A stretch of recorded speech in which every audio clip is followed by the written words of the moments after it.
this was a rather extraordinary clip. Tucker Carlson was interviewed by this guy, Ben Smith. Now, he works at the New York Times now.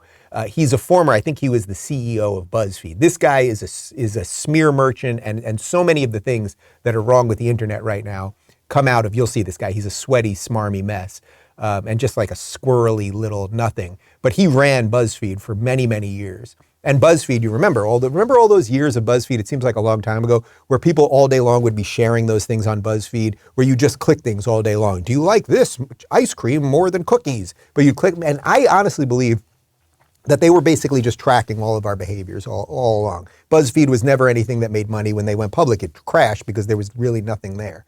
Well, anyway, he ran BuzzFeed. BuzzFeed is pure trash, but what happens in the leftist media, if you run something that's trash and you do horrible things, you move on up. So he works for the New York Times right now, and he interviewed Tucker Carlson. And the reason I'm linking this to all of this is Tucker has been one of the most, and probably the only, mainstream media voice who has been talking about the Great Reset, talking about all of this globalist stuff. I mean, yes, there are people that are not mainstream anymore. Glenn Beck would be the best example of it, but I'm talking about Fox News, on cable news type person talking about this stuff. So Ben Smith interviewed Tucker, and mostly it was, Tucker, you're a freaking racist. Do you think that white people have some claim on America that people of other races don't? Of course not. I mean, first of all, I'm a Christian, so I think God made everybody, and therefore everyone has equal value in his eyes. That's the essential value of every person is the same. But the idea that I harbor some sort of deep racial animus is like, I think there are a lot of criticisms you could level at me. I think sometimes I overstate the case, I get pissed, I can be very nasty. You've been on the receiving end of that. I know you can vouch for that. But the idea that if you were to look at my texts or listen to my personal conversations or read my mind, you would find no instance where I'm like, I'm mad at black people. 100% of the people that I'm mad at are well-educated white liberals. In my mind, the sort of archetype of the person I don't like is like a 38-year-old female white lawyer with a barren personal life. That's who yells at me on airplanes. And so I always say to people like, you're racist. Okay, let me Actually, I'm not mad at black people. Like, what are you talking about? Let me. So you see why I showed you that video? Because it's slightly not on this topic, but it actually is once you peel off one layer. Because Tucker is the main push back against all of these people that have nothing. That clown Ben Smith knows that Tucker Carlson is not a racist. I would not befriend a racist. I wouldn't go on the show of a racist. Tucker does not want there to be different laws for black people, and Tucker does not want there to be different laws for gay people, which hating gay people is a form of racism, I think, too, according to these people. Intersectionality, it makes weird bedfellows.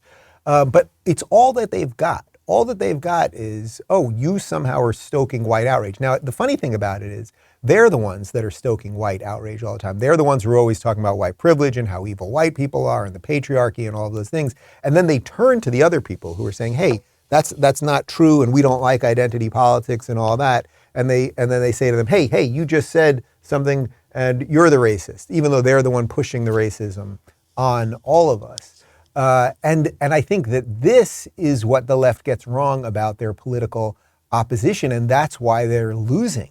I think that there is this huge swath of people, and you are right in the thick of it if you watch this show, that are not extremists by any stretch, that are probably not the most traditional Republicans or conservatives. You're certainly not racist. You're most likely not homophobic. You might be hobophobic because you've lived in California long enough, and the amount of hobos there, you could eventually, a phobia is an irrational fear. It would at some point become a rational fear. But we are not racist. But what Tucker said right there is right. Who is pushing all of this on us? So you've got the globalist layer. But within America right now, it's the overly educated white liberals. I don't even mean to bring skin color into this, but it's the Elizabeth Warrens. It's the Bernie Sanders. It's everything that comes out of Harvard and Yale. It's these people who should know better. They should know better and be appreciative of everything that is good in America because their ancestors had to fight so hard for it. But it's Klaus Schwab, it's that guy Brian Deese, it's Mark Rutte, it's all of these really hyper-educated elite people. And why would hyper-educated elite people want everybody else to think that they were racist? And why would they want everyone else to be afraid to say what they want online? Because perhaps all they're really trying to do is hold on to power. And people have power when they realize it. Do you think that might be it?